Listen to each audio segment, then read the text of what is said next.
Hi guys, welcome back to Gearjunkies TV and a new video. Today we're going to take a look at the Mu-Tron Bi-phase II.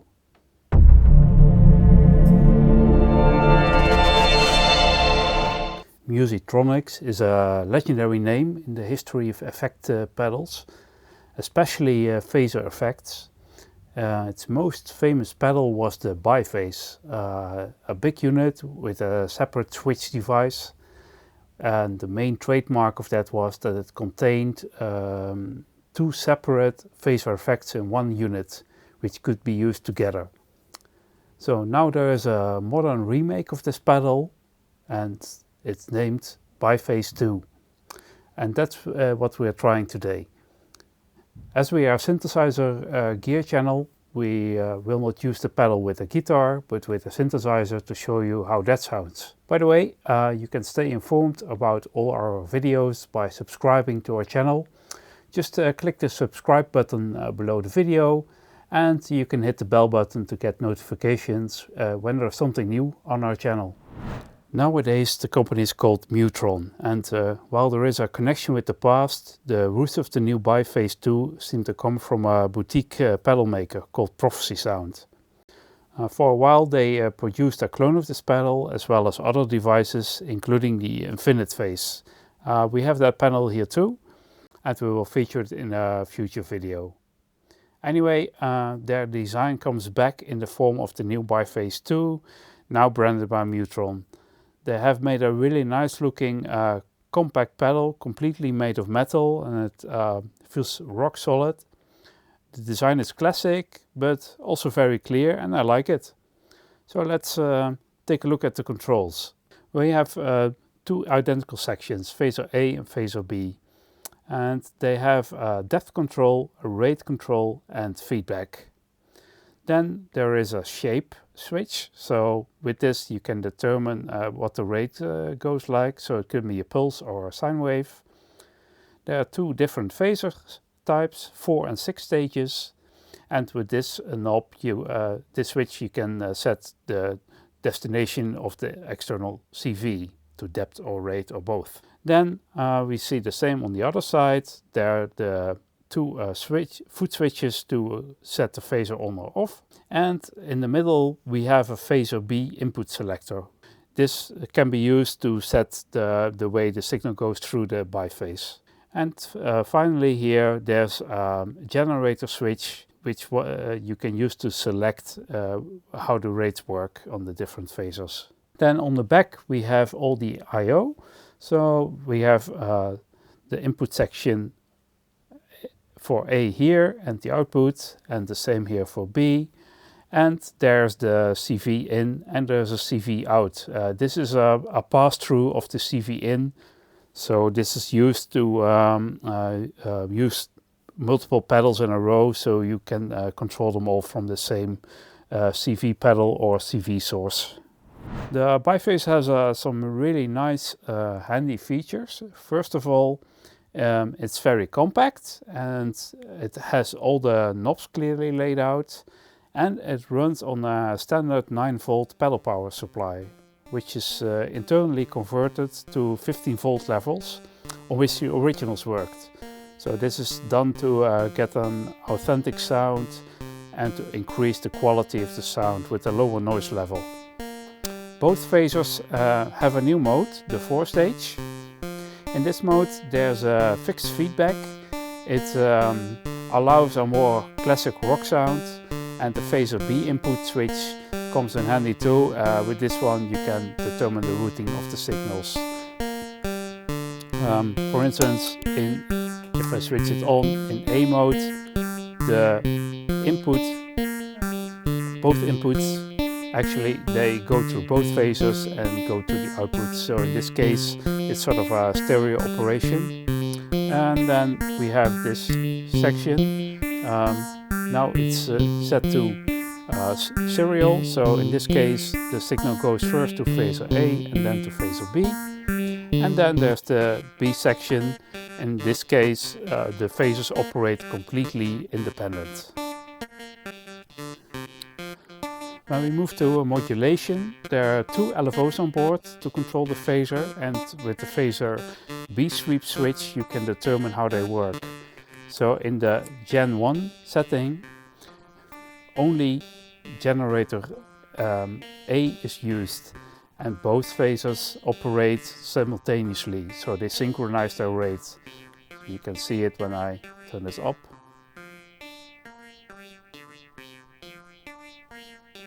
So in the middle setting, it's generator A reversed, which means generator 2 is not used, but it copies the signal from generator 1, but exactly in reverse.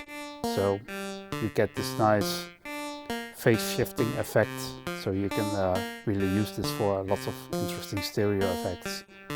And then there is the Gen 2 setting. In this case, both phasers operate completely independently.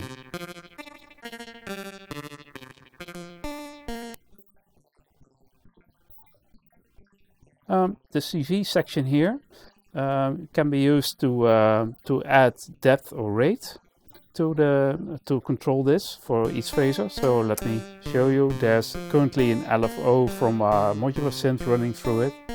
So if I set it to rate, you can see that it pulses on the rate of the LFO. And if I increase the LFO, you can see that this changes as well. Well, the same can be applied to depth. Can't hear it that well, I think, in this case, but it works, and we can do the same here for phaser B.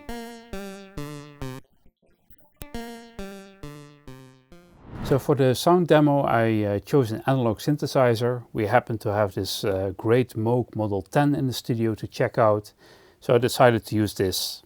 And a good source to hear the phasing is noise. So first I will put some noise running through the filters of the Model 10 into the phaser inputs, and we go through the different settings.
So for the second demo, we use an analog bass sound from the Model 10 and process it with the pedal. And in the end, we add some modulation from an external LFO.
So, what do we think of the Bi-phase II? I must say I really like the lush, warm sound it produces. I'm not sure it sounds like the old original, but it does a very good job. It can sound very subtle and friendly, but also wild and extreme. And it's perfect to breathe some extra life into synth sounds, which can come in handy for many productions or during live shows, or as an effect for dub music production. It's also nice that they have included the switches, which makes it easy to use and invites to experiment with the different settings. The production run seems very limited though, so if you want one, make sure to check the Mu-Tron site regularly for new announcements. Thank you for watching. Did you enjoy this video? Then please give us a thumbs up, and don't forget to subscribe to our channel if you want to see more of us. And we'll see you next time.